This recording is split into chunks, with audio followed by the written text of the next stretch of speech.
Halo semuanya, pernah nggak sih bayangin bisa bikin konten keren dalam sekejap? Nah, hari ini kita bakal bongkar rahasianya.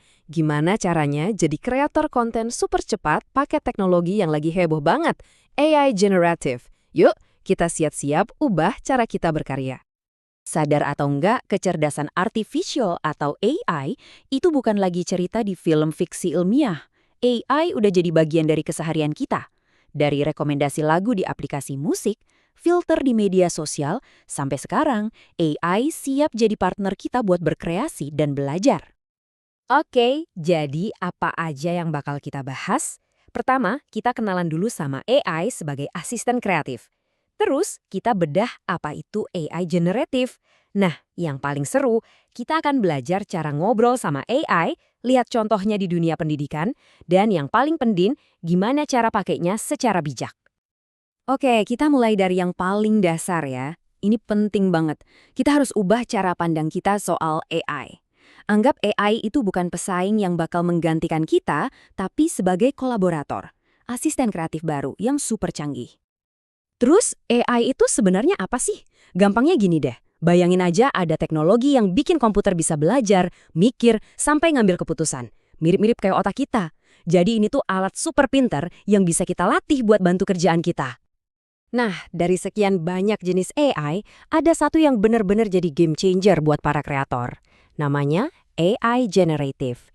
Inilah yang jadi motor revolusi pembuatan konten digital sekarang. Ini nih yang bikin dia beda. AI generatif itu bukan cuma menganalisis data yang udah ada, tapi dia bisa menciptakan sesuatu yang 100% baru. Mau itu teks, gambar, bahkan video. Cukup kasih perintah dan dia akan membuatnya.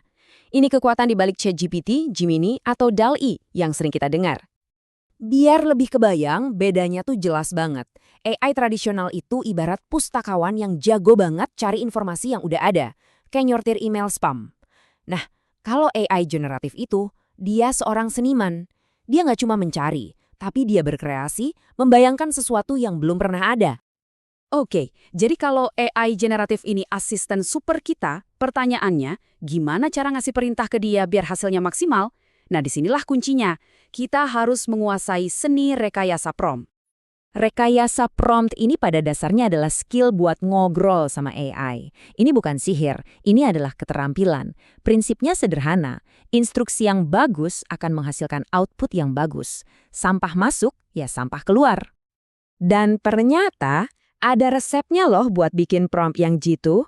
Gampang banget, cuma 4 langkah. Pertama, kasih dia peran. Kedua, kasih konteks.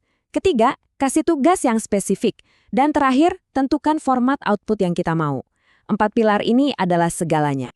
Nah, ini dia contoh prompt yang ya kurang bagus. Buat kuis tentang sejarah Indonesia. Ini terlalu umum.